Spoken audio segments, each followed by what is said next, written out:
ഈ വാർത്താ ദിനത്തിലെ പ്രധാന റിപ്പോർട്ടുകളുമായി വാർത്താമഴ ആരംഭിക്കുന്നു. ഞാൻ എസ് വിജയകുമാർ. ഇപ്പോൾ വരുന്ന ഒരു പ്രധാന റിപ്പോർട്ടിലേക്കാണ് നമ്മൾ ആദ്യം കടക്കുന്നത്. അൽഫല ഗ്രൂപ്പ് ചെയർമാൻ അറസ്റ്റിൽ.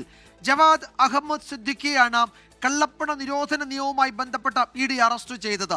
വിവിധ ഇടങ്ങളിൽ നടന്ന റെയ്ഡിന് തുടർച്ചയായാണ് അറസ്റ്റ്. അജീഷ് ജയകുമാർ വിവരങ്ങൾ നൽകും ഡൽഹിയിൽ നിന്ന്. അജീഷ്, ഡൽഹിയിലെ സ്ഫോടനത്തിന്റെ പശ്ചാത്തലത്തിൽ അൽഫല സർവകലാശാല ഇഡി ഉൾപ്പെടെ അന്വേഷണ ഏജൻസികളുടെ നിരീക്ഷണത്തിലായിരുന്നു.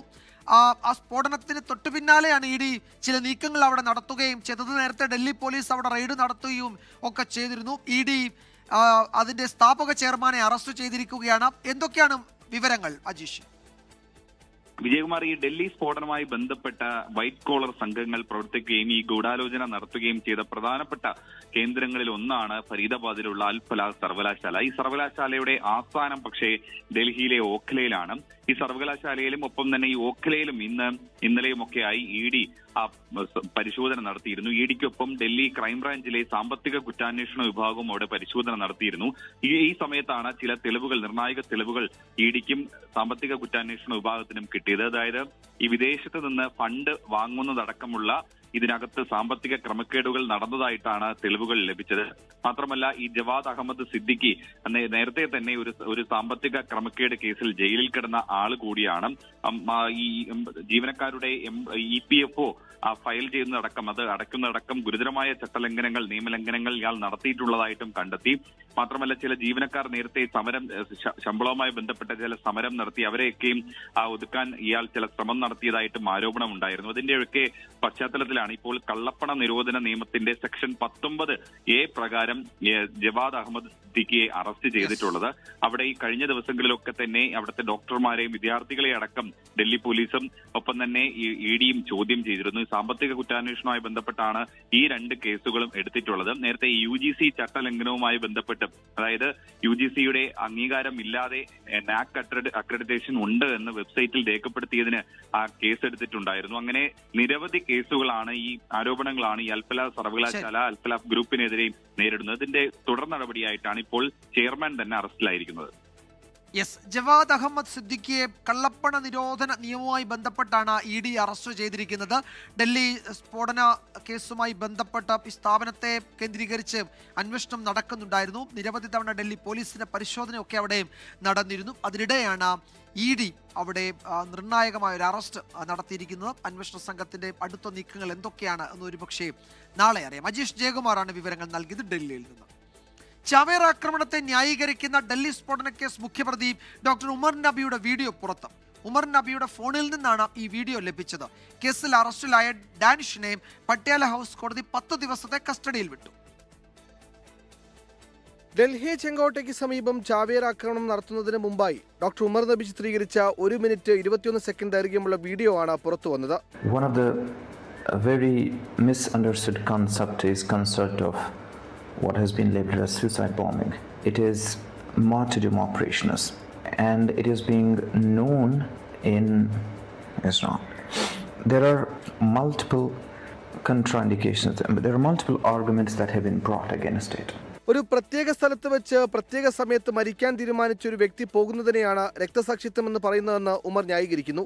ഉമറിന്റെ ഫോണിൽ നിന്നും കണ്ടെടുത്ത വീഡിയോ കൂടുതൽ പേരെ ആകർഷിക്കാൻ ലക്ഷ്യമിട്ട് ടെലഗ്രാം ഗ്രൂപ്പുകളിൽ പ്രചരിപ്പിച്ചതായി ഏജൻസികൾ സംശയിക്കുന്നു. ഹമാസ് മാതൃകയിലുള്ള ഡ്രോൺ ആക്രമണം ലക്ഷ്യം വെച്ച് ഡ്രോണുകളും ചെറിയ റോക്കറ്റുകളും നിർമ്മിക്കാൻ വൈറ്റ് കോളർ സംഘം ഗൂഢാലോചന നടത്തിയതായി കണ്ടെത്തി. ഡ്രോൺ നിർമ്മാണം നടത്തിയ ഡാനിഷ് എന്ന ജസീർ ബിലാൽ വാനിയെ NIA കഴിഞ്ഞ ദിവസം അറസ്റ്റ് ചെയ്തിരുന്നു. ഇയാളെ 10 ദിവസത്തെ കസ്റ്റഡിയിൽ വിട്ടു. ഡാനിഷ് അറസ്റ്റിലായതിനു പിന്നാലെ പിതാവ് ബിലാൽ അഹമ്മദ് വാനി തീ കൊളുത്തി ആത്മഹത്യ ചെയ്തു. വൈറ്റ് കോളർ ഭീകര സംഘത്തിന്റെ കേന്ദ്രമായ അൽഫലാഹ് സർവകലാശാലയുമായി ബന്ധമുള്ള 25 ഇടങ്ങളിൽ ഇഡി റെയ്ഡ് നടത്തി. 24 ഡൽഹി. കനത്ത മഴയിൽ എറണാകുളം ജനറൽ ആശുപത്രിയിലെ പ്രസവ വാർഡിൽ വെള്ളം കയറി. പഴയ കാത്ത് ലാബിന് സമീപത്തെ ഗൈനക്കോളജി വാർഡിലാണ് വെള്ളം കയറിയത്. ജീവനക്കാർ വെള്ളം കോരി മാറ്റുന്ന ദൃശ്യങ്ങൾ 24 ലഭിച്ചു. ശ്യാംകുമാർ വിവരങ്ങൾ നൽകും കൊച്ചിയിൽ നിന്ന്. ശ്യാമ, ഇന്ന് ഉച്ചയ്ക്ക് ശേഷം കനത്ത മഴയായിരുന്നു എറണാകുളത്ത്, കൊച്ചി നഗരത്തിലൊക്കെ. വൈകുന്നേരം ആയപ്പോഴേക്കും കുറെ കൂടി മഴ ശക്തമാവുകയും ചെയ്തു. ജനറൽ ആശുപത്രിയിലെ ഇപ്പോഴത്തെ സാഹചര്യം എന്താണ്? അവിടെ ഈ ഗൈനക്കോളജി വാർഡിൽ വെള്ളം കയറിയത് മാറ്റുന്ന ദൃശ്യങ്ങൾ നമ്മൾ കാണുന്നുണ്ട്. വെള്ളം പൂർണ്ണമായും നീക്കം ചെയ്തിട്ടുണ്ടോ? എന്താണ് വിവരങ്ങൾ? വിജയകുമാർ, പഴയ കാത്ത് ലാബിന് സമീപത്ത് നിർമ്മിച്ച പുതിയ കെട്ടിടത്തിലുള്ള ഗൈനക്കോളജി വാർഡിലാണ് ഇന്ന് വൈകിട്ട് പെയ്ത മഴയിൽ വെള്ളം കയറുന്നത്. ആ ദൃശ്യങ്ങളിൽ നിന്ന് തന്നെ വ്യക്തമാണ് ജീവനക്കാർ ആ വാർഡിൽ വെള്ളം കയറിയ ഭാഗങ്ങളിൽ നിന്ന് വെള്ളം തുടച്ച് കോരി നീക്കുന്നത് ആ ദൃശ്യങ്ങളിൽ നിന്ന് തന്നെ വ്യക്തമാണ്. ഇവിടെ ഇത് മഴ പെയ്തു കഴിഞ്ഞാൽ ഇതൊരു സ്ഥിരം അനുഭവമാണ് എന്നുള്ളതാണ് അവിടുത്തെ ജീവനക്കാരും അവിടെ ഉണ്ടായിരുന്ന ചില രോഗികളോട് നമ്മൾ തിരക്കിയപ്പോൾ അവരും പറഞ്ഞത്. അത്തരം അവിടെ ഉണ്ടായിരുന്ന അഡ്മിറ്റായിരുന്ന രോഗികളെ ഉൾപ്പെടെ അവിടെ നിന്ന് മാറ്റിയതായി ജീവനക്കാർ തന്നെയാണ് അവകാശപ്പെടുന്നത്. അവിടെ അവരെ മാറ്റിയ ശേഷമാണ് വെള്ളം പൂർണ്ണമായും തുടച്ചു നീക്കിയത്. ഏറ്റവും ശ്രദ്ധിക്കേണ്ട കാര്യം, പ്രസവ ശുശ്രൂഷ കഴിഞ്ഞ് വാർഡിലേക്ക് എത്തുന്ന രോഗികൾ ഉൾപ്പെടെ അതീവ ഗൗരവകരമായി തന്നെ നിരീക്ഷിക്കേണ്ട രോഗികൾ എത്തുന്ന വാർഡിലാണ് മഴ പെയ്തപ്പോൾ വെള്ളം കയറുകയും ആ വെള്ളം ജീവനക്കാർ എത്തി തുടച്ചു നീക്കി കോരിക്കളയേണ്ട സ്ഥിതി ഉണ്ടാകുകയും ചെയ്തെന്നുള്ളതാണ്. നിലവിൽ മഴ മാറി നിൽക്കുകയാണ്. പൂർണ്ണമായും ആ വാർഡിലെ വെള്ളം നീക്കം ചെയ്യുകയും ചെയ്തിട്ടുണ്ട്. പക്ഷേ ഇത്തരത്തിൽ ഒരു പ്രസവ വാർഡിൽ ഉൾപ്പെടെ വെള്ളം കയറുക എന്നുള്ളത് ഒട്ടും ആശ്വാസകരമായ ഒരു വസ്തുതയായിട്ട് കണക്കാക്കാൻ സാധിക്കില്ല. ശ്യാം, ഇത് പുതിയ ബിൽഡിംഗിലാണല്ലേ? തീർച്ചയായും ഇത് കാത്ത് ലാബിന്റെ സമീപത്തുള്ള പുതിയ ബിൽഡിംഗിലുള്ള വാർഡിൽ, ഗൈനക്കോളജി വാർഡിലാണ് ഈ വെള്ളം കയറുന്ന സ്ഥിതി ഉണ്ടായിട്ടുള്ളത്. മഴ പെയ്തു കഴിഞ്ഞാൽ ആ വാർഡിൽ വെള്ളം കയറുന്നത് പതിവാണെന്നുള്ളതാണ് അവിടെ ഉള്ള ജീവനക്കാരോട് ഉൾപ്പെടെ തിരക്കിയപ്പോൾ പറയുന്നത്. പക്ഷേ അവരുടെ പേരുവിവരങ്ങൾ ഉൾപ്പെടെ പുറത്തു പറഞ്ഞു കഴിഞ്ഞാൽ അവർക്കെതിരായിട്ട് നടപടികൾ ഉണ്ടാകുമെന്നുള്ളതിനാൽ അവരും അതിന് തയ്യാറായിട്ടില്ല. ശരി, ശ്യാംകുമാറാണ് വിവരങ്ങൾ നൽകിയത്. കൊച്ചിയിൽ നിന്ന് വെള്ളം എനിക്ക് തോന്നുന്നു ഇപ്പോൾ നീക്കം ചെയ്തിട്ടുണ്ട്. ജീവനക്കാർ തന്നെ അത് കോരി മാറ്റുന്ന ദൃശ്യങ്ങൾ വന്നിട്ടുണ്ട്. ഇപ്പോൾ വാർഡിൽ നിന്ന് പൂർണ്ണമായും വെള്ളം നീക്കിയിട്ടുണ്ട്. ജീവനക്കാർ മണിക്കൂറുകളോളം അശ്രാന്തമായ പരിശ്രമം നടത്തിയാണ് വെള്ളം നീക്കം ചെയ്തത്. തിരുവനന്തപുരത്ത് 16-കാരനെ IS-ൽ ചേരാൻ പ്രേരിപ്പിച്ചെന്ന പരാതിയിൽ അമ്മയ്ക്കും രണ്ടാനച്ഛനുമെതിരെ UAPA ചുമത്തി കേസ്. വെമ്പായം സ്വദേശിയായ രണ്ടാനച്ഛൻ UK-യിൽ വെച്ച് വീഡിയോ ദൃശ്യങ്ങൾ കാട്ടി കുട്ടിയെ പ്രേരിപ്പിച്ചു എന്നാണ് പോലീസ് കേസ്. സംഭവത്തിൽ NIA വിവരശേഖരണം തുടങ്ങി. ഗൗരവ സ്വഭാവത്തിൽ അതീവ രഹസ്യമായിട്ടാണ് പോലീസ് കേസിന്റെ അന്വേഷണം നടത്തുന്നത്. വെമ്പായം സ്വദേശിയായ യുവാവ്, മതപരിവർത്തനം നടത്തിയ പത്തനംതിട്ട സ്വദേശിയായ യുവതി എന്നിവർക്കെതിരെയാണ് UAPA ചുമത്തി കേസെടുത്തത്. ഇരുവരും UK-യിൽ ജോലി ചെയ്തു വരികയായിരുന്നു. ഇതിനിടെ യുവതിയുടെ ആദ്യ വിവാഹത്തിലെ മകനെ UK-യിൽ കൊണ്ടുപോയി അവിടെ വെച്ച് ISIS-ൽ ചേരാൻ പ്രേരിപ്പിക്കുകയായിരുന്നു എന്നാണ് കേസ്. കുട്ടി UK-യിലെത്തിയപ്പോൾ വീഡിയോ ദൃശ്യങ്ങൾ ഉൾപ്പെടെ കാട്ടി സ്വാധീനിക്കാൻ ശ്രമിച്ചു. പിന്നീട് കുട്ടിയെ തിരികെ നാട്ടിലെത്തിച്ച ശേഷം ആറ്റിങ്ങലിലുള്ള മദ്രസയിലാക്കി. കുട്ടിയുടെ സ്വഭാവത്തിലെ മാറ്റം കണ്ട് മതപഠനശാല അധികൃതർ കുട്ടിയുടെ അമ്മയുടെ വീട്ടിൽ വിവരമറിയിച്ചു. ഇതോടെ കുട്ടിയുടെ അമ്മയുടെ ബന്ധുക്കൾ പോലീസിനെ സമീപിക്കുകയായിരുന്നു. ആറ്റിങ്ങൽ DYSPയുടെ നേതൃത്വത്തിൽ UAPA ചുമത്തി കേസ് അന്വേഷിച്ചു വരികയാണ്. സംഭവത്തിൽ NIAയും വിവരശേഖരണം ആരംഭിച്ചിട്ടുണ്ട്. 24 തിരുവനന്തപുരം. ഇപ്പോൾ വരുന്ന മറ്റൊരു റിപ്പോർട്ടിലേക്ക്. തൃശ്ശൂരിലെ അമല നഗറിൽ ശബരിമല തീർത്ഥാടകർ സഞ്ചരിച്ച വാഹനം അപകടത്തിൽപ്പെട്ടു. ആന്ധ്രാപ്രദേശിൽ നിന്നുള്ള സംഘം സഞ്ചരിച്ച കാർ ഓട്ടോറിക്ഷയ്ക്ക് പിറകിൽ ഇടിക്കുകയായിരുന്നു. 3 പേർക്ക് പരിക്കേറ്റിട്ടുണ്ട്. സൂരജ് സജി വിവരങ്ങൾ നൽകും തൃശ്ശൂരിൽ നിന്ന്. സൂരജ്, ഈ പരിക്കേറ്റവരുടെ നില എങ്ങനെയാണ്? അതിൽ ഒരാൾക്ക് കുറച്ച് ഗുരുതര പരിക്കേറ്റുവെന്ന് നേരത്തെ റിപ്പോർട്ടുകൾ ഉണ്ടായിരുന്നല്ലോ. വിജയകുമാർ, പരിക്കേറ്റതിൽ ഒരാളുടെ നില ഗുരുതരമായി തന്നെ തുടരുകയാണ്. ഇന്ന് വൈകുന്നേരത്തോടു കൂടി, അതായത് സന്ധ്യസമയത്താണ് ഈ അപകടം ഉണ്ടാകുന്നത്. തൃശൂർ അമലയിലാണ് ഈ ശബരിമല തീർത്ഥാടകർ സഞ്ചരിച്ചിരുന്ന വാഹനം ഓട്ടോറിക്ഷയ്ക്ക് പുറകിലിടിച്ചത്. ആന്ധ്രാപ്രദേശിൽ നിന്നുള്ള അയ്യപ്പ ഭക്തന്മാരായിരുന്നു ഈ കാറിലുണ്ടായിരുന്നത്. അവരുടെ വാഹനം നിയന്ത്രണം വിട്ട് ഓട്ടോറിക്ഷയ്ക്ക് പുറകിലിടിക്കുകയായിരുന്നു. ഈ ഓട്ടോറിക്ഷയിൽ ഉണ്ടായിരുന്ന 2 പേർക്കും കാറിന്റെ മുൻഭാഗത്തുണ്ടായിരുന്ന ഒരാൾക്കുമാണ് പരിക്കേറ്റത്. ഓട്ടോറിക്ഷ ഡ്രൈവറായ അവിയൂർ സ്വദേശി അബൂബക്കർ, എടക്കര സ്വദേശിനി സജ്ന എന്നിവർക്ക് പരിക്കേറ്റു. അതോടൊപ്പം തന്നെ കാറിലുണ്ടായിരുന്ന ആന്ധ്രാപ്രദേശ് സ്വദേശിയായിട്ടുള്ള നാഗേന്ദ്ര റാവു, 60 വയസ്സ്, നാഗേന്ദ്ര റാവുവിനുമാണ് പരിക്കേറ്റത്. ഇതിൽ സജ്നയുടെ നിലയാണ് ഗുരുതരമായി തുടരുന്നത്. ഈ കാർ ഡ്രൈവർ ഉറങ്ങിപ്പോയതാകാം അപകടത്തിലേക്ക് നയിച്ചതെന്നുള്ളതാണ് പ്രാഥമികമായ നിഗമനം. എന്തായാലും ഈ വാഹനം പോലീസ് കസ്റ്റഡിയിലെടുത്തിട്ടുണ്ട്. പരിക്കേറ്റവർ നിലവിൽ ചികിത്സയിൽ തുടരുകയാണ്. ആന്ധ്രാപ്രദേശിലുള്ള സംഘമാണ്, അവർ സഞ്ചരിച്ച വാഹനമാണ് ഓട്ടോറിക്ഷയ്ക്ക് പിറകിലിടിക്കുന്ന ദൃശ്യങ്ങളാണ് പ്രേക്ഷകർ കാണുന്നത്. അതിൽ 3 പേർക്ക് പരിക്കേറ്റിട്ടുണ്ട്. ഒരാളുടെ നില അല്പം ഗുരുതരമാണ്. ശബരിമലയിലെ വൻ തിരക്കിൽ വലഞ്ഞു തീർത്ഥാടകർ. 15 മണിക്കൂറിലധികമാണ് കുടിവെള്ളവും ഭക്ഷണവുമില്ലാതെ സ്ത്രീകളും കുട്ടികളും ഉൾപ്പെടെയുള്ളവർ ക്യൂവിൽ നിന്നത്. തിരക്ക് നിയന്ത്രിക്കാൻ സ്പോട്ട് ബുക്കിംഗിന് നാളെ മുതൽ നിയന്ത്രണം ഏർപ്പെടുത്തുമെന്ന് തിരുവിതാംകൂർ ദേവസ്വം ബോർഡ് അറിയിച്ചു. നിലയ്ക്കലിൽ നിന്ന് പമ്പയിലേക്ക് സ്വകാര്യ വാഹനങ്ങൾക്ക് നിയന്ത്രണം ഏർപ്പെടുത്തി.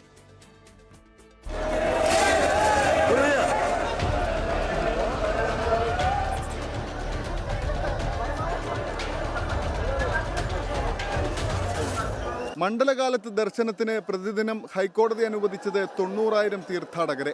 ഇന്നലെയും ഇന്നുമായി സന്നിധാനത്തെത്തിയത് 2.5 ലക്ഷത്തിലേറെ പേർ. ഇതോടെ നിയന്ത്രണങ്ങൾ പാളി. ഒരു പോലീസുകാർ കൺട്രോൾ ചെയ്യാനില്ല. ഞങ്ങൾ ഭയങ്കര ഇതിലാണ് നിൽക്കുന്നത്. എത്ര ആളെ മരിക്കാന്നും കൂടി അറിയില്ല. ആ കണ്ടീഷനിലാണ് 3 മണിക്കൂർ, അതായത് സാധാരണ രീതിയിൽ ഒരു വെർച്വൽ ക്യൂ ഇല്ലാണ്ട് ഒന്നും ഇല്ലാണ്ട് നല്ലപോലെ പൊക്കൊണ്ടിരുന്നത് ഈ വെർച്വൽ ക്യൂ കാരണം 3 മണിക്കൂർ പമ്പയിൽ മാത്രം. മരക്കൂട്ടത്ത് ക്യൂ നിന്നത് 15 മുതൽ 20 മണിക്കൂർ വരെ. വെള്ളവും ഭക്ഷണവുമില്ലാതെ സ്ത്രീകളും കുട്ടികളും അടക്കമുള്ളവർ വലഞ്ഞു. 11 മണിക്ക് ഞങ്ങൾ കയറിയതാണ്. ഇവരുടെ കൺട്രോൾ ചെയ്യാൻ ഒരു പോലീസ് ഓഫീസേഴ്സ് അവിടെ ഉണ്ടായിട്ടേ ഇല്ല. സ്പോട്ട് ബുക്കിംഗ് വഴി പ്രതിദിനം 20,000 തീർത്ഥാടകർക്ക് ദർശനം അനുവദിച്ചിരുന്നു. എന്നാൽ സ്പോട്ട് ബുക്കിംഗ് സംവിധാനം പാളിയതോടെയാണ് അനിയന്ത്രിതമായി ഭക്തർ സന്നിധാനത്തേക്ക് എത്തിയത്. കാര്യങ്ങൾ നിയന്ത്രണ അധീനമാണ്. അനിയന്ത്രിതമാണെന്നോ അല്ലെങ്കിൽ ആശങ്കാജനകമാണോ എന്നും പറയത്തക്ക സാഹചര്യമില്ല. സുരക്ഷയ്ക്കായി നിലവിൽ ആവശ്യത്തിന് പോലീസുകാർ ഉണ്ടെന്നും കേന്ദ്രസേന ഉടൻ എത്തുമെന്നും DGP റവാഡ ചന്ദ്രശേഖർ. ആവശ്യമുള്ള പോലീസ് നമുക്ക് അവിടെ ഉണ്ട്. ആവശ്യമുള്ള പോലീസ് നമുക്കുണ്ട്. നമ്മുടെ സ്കീം പ്രകാരമാണ് ഡിപ്ലോയ്മെൻറ്റ് ചെയ്തതാണ്. അതോടൊപ്പം തന്നെ നമ്മൾ RAF-ഉം പിന്നെ NDRF കൂടെ അവർ എത്രയും പെട്ടെന്ന് വരും അവിടത്തേക്ക്. അതേസമയം ദർശനത്തിനായി ഡിസംബർ 10 വരെ ഇനി ഓൺലൈൻ ബുക്കിങ്ങിന് ഒഴിവില്ല. എല്ലാ ദിവസവും തീർത്ഥാടകരുടെ 70,000 എന്ന പരമാവധി സംഖ്യ എത്തി.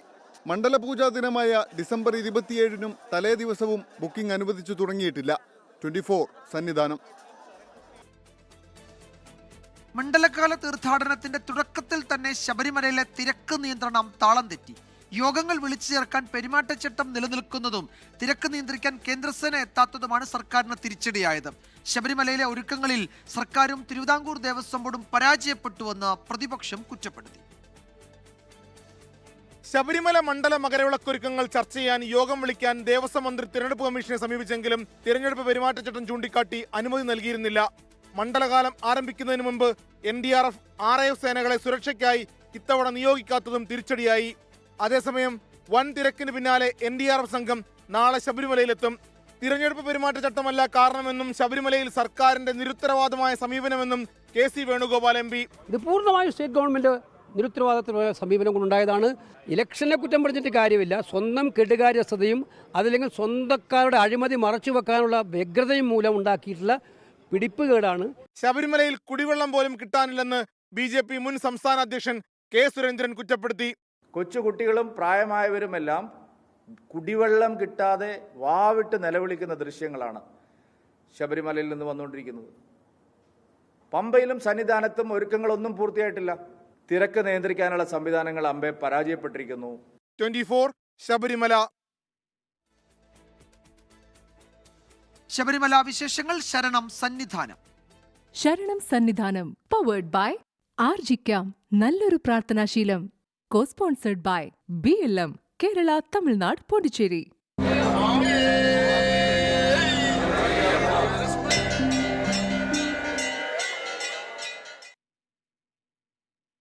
ശബരിമലയിൽ ദർശന പുണ്യം തേടി 10,000 അല്പസമയത്തിനകം പൂങ്കാവനം ഹരിവരാസന മുഖരിതമാകും. 11 മണിക്കാണ് നടയടയ്ക്കുന്നത്. നാളെ പുലർച്ചെ 3 മണിക്ക് നട തുറക്കും. തീർത്ഥാടകരുടെ തിരക്ക് വർദ്ധിച്ചതോടെ സ്പോട്ട് ബുക്കിംഗിൽ നാളെ മുതൽ നിയന്ത്രണം ഏർപ്പെടുത്തിയിട്ടുണ്ട്.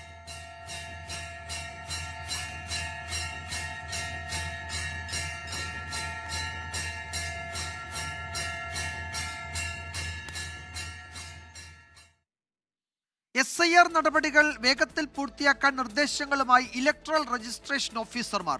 ഫോം തിരികെ കിട്ടിയില്ലെങ്കിൽ സ്ഥലം മാറിപ്പോയെന്നോ മരിച്ചെന്നോ രേഖപ്പെടുത്തണം എന്നതുൾപ്പെടെ SIRന്റെ ഉദ്ദേശ ലക്ഷ്യങ്ങളിൽ വെള്ളം ചേർക്കുന്ന നിർദ്ദേശങ്ങളാണ് EROമാർ പുറപ്പെടുവിച്ചത്. BLOമാരുടെ ബുദ്ധിമുട്ട് വ്യക്തമാക്കുന്ന കൂടുതൽ ശബ്ദ സംഭാഷണങ്ങളും ഇന്ന് പുറത്തു വന്നു. അതിനിടെ കൂടുതൽ ബൂത്ത് ലെവൽ ഏജന്റുമാരെ നിയോഗിക്കണമെന്ന് ചൂണ്ടിക്കാട്ടി ചീഫ് ഇലക്ട്രൽ ഓഫീസർ രാഷ്ട്രീയ പാർട്ടികൾക്ക് കത്തയച്ചു. BLOമാരുടെ ഗ്രൂപ്പിൽ വന്ന ഒരു ഓഡിയോ ഇങ്ങനെ. അപ്പോൾ എല്ലാം സ്കാൻ ചെയ്താൽ എണ്ണം അങ്ങ് കയറിപ്പോവും. അപ്പോൾ കുറേ കിടന്ന് പണി എടുക്കണ്ട, പിന്നീട് നമുക്ക് വിതരണം ചെയ്യാം. തൽക്കാലം ഇതെല്ലാം സ്കാൻ ചെയ്ത് കംപ്ലീറ്റ് ചെയ്തോളൂ. അങ്ങനെ ചെയ്യുന്നതാണ് നല്ലത്. അതായത് എന്യൂമറേഷൻ ഫോം വിതരണം വേഗത്തിൽ തീർപ്പാക്കാൻ വേണ്ടി വീടുകളിൽ വിതരണം ചെയ്യുന്നതിന് മുൻപ് തന്നെ മൊബൈലിൽ സ്കാൻ ചെയ്ത് കൊടുത്തതായി രേഖപ്പെടുത്തണം. അതിനുശേഷം സൗകര്യം പോലെ വിതരണം ചെയ്താൽ മതി. ഇനി വിതരണം ചെയ്ത ഫോം തിരികെ കിട്ടിയില്ലെങ്കിൽ ആ വ്യക്തി മരിച്ചതായോ സ്ഥലം മാറിപ്പോയതായോ സ്ഥലത്തില്ലെന്നോ മാർക്ക് ചെയ്താൽ മതിയെന്നും നിർദ്ദേശം.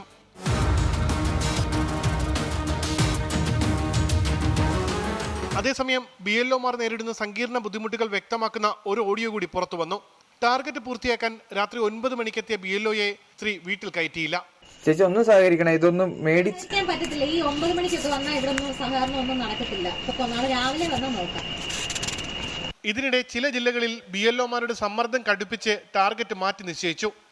അടുത്ത മാസം 4 വരെ എന്യൂമറേഷൻ നടപടികൾക്ക് സമയമുണ്ടെങ്കിലും ജില്ലാ കളക്ടർമാർ 29 മുൻപ് നടപടിക്രമങ്ങൾ പൂർത്തിയാക്കി ഫോം ഇലക്ട്രൽ രജിസ്ട്രേഷൻ ഓഫീസർക്ക് കൈമാറണമെന്നാണ് നിർദ്ദേശം. 23 മുമ്പ് എല്ലാ ഫോമുകളും തിരികെ സ്വീകരിക്കണം. 26 ഫോമുകൾ ഡിജിറ്റലൈസേഷൻ പൂർത്തിയാക്കണം. 27, 28 തീയതികളിലായി BLO, BLA എന്നിവരുടെ യോഗം ചേർന്ന് മരിച്ചവർ, സ്ഥലം മാറിപ്പോയവർ എന്നിവരുടെ പട്ടിക പരിശോധിച്ച് ഉറപ്പാക്കണം. അന്തിമ പട്ടിക 29 തീയതി EROക്ക് കൈമാറണമെന്നാണ് പുതിയ ടാർഗറ്റ്. ഉമേഷ് ബാലകൃഷ്ണൻ, 24, തിരുവനന്തപുരം. SIR നടപടികൾ നിർത്തിവെക്കണമെന്നാവശ്യപ്പെട്ട് സംസ്ഥാന സർക്കാർ സുപ്രീം കോടതിയിൽ. സംസ്ഥാന സർക്കാരിന് വേണ്ടി ചീഫ് സെക്രട്ടറി ഡോക്ടർ A. ജയതിലകാണ് കോടതിയെ സമീപിച്ചത്. SIRനെതിരെ സംസ്ഥാന കോൺഗ്രസ് നേതൃത്വവും സുപ്രീം കോടതിയിൽ ഹർജി നൽകി. SIR നടപടികളിലെ പ്രായോഗികത ചൂണ്ടിക്കാട്ടിയാണ് സംസ്ഥാന സർക്കാരിന്റെ ഹർജി. SIR നടപടിയും തദ്ദേശ തെരഞ്ഞെടുപ്പും ഒരേ സമയം നടത്തിയാൽ ഭരണ സംവിധാനത്തെ സാരമായി ബാധിക്കുമെന്നാണ് സർക്കാരിന്റെ ഹർജിയിലെ പ്രധാന വാദം. തദ്ദേശ തെരഞ്ഞെടുപ്പ് സാഹചര്യത്തിൽ അടുത്ത മാസം 21 വരെ SIR നടപടികൾ നിർത്തിവെക്കണമെന്നാണ് ഹർജിയിലെ ആവശ്യം. Chief secretary doctor A. ജയതിലകാണ് സർക്കാരിന് വേണ്ടി സുപ്രീം കോടതിയിൽ ഹർജി നൽകിയത്. SIR നടപടികൾ ഭരണഘടനാ വിരുദ്ധമെന്ന് ചൂണ്ടിക്കാട്ടിയാണ് കോൺഗ്രസ് സംസ്ഥാന നേതൃത്വത്തിന്റെ ഹർജി. ഇതിനകത്ത് കേന്ദ്ര ഇലക്ഷൻ കമ്മീഷൻ തെരഞ്ഞെടുപ്പ് യഥാർത്ഥത്തിൽ സുതാര്യമായി നടത്തേണ്ട ഇലക്ഷൻ കമ്മീഷൻ തെരഞ്ഞെടുപ്പ് അട്ടിമറിക്കാൻ നേതൃത്വം കൊടുക്കുകയാണ്. വോട്ടർ പട്ടികയിൽ നിന്നും അർഹരായ ആളുകളെ വെട്ടിമാറ്റാൻ വേണ്ടി നേതൃത്വം കൊടുക്കുകയാണ്. രാഷ്ട്രീയ പാർട്ടികളുടെ യോഗത്തിൽ BJP ഒഴികെയുള്ള കേരളത്തിലെ എല്ലാ പാർട്ടികളും പറഞ്ഞതാണ് ഈ സമയത്ത് ഇവിടെ നടക്കില്ല എന്ന്. KPCC അധ്യക്ഷൻ സണ്ണി ജോസഫാണ് ഹർജി നൽകിയത്.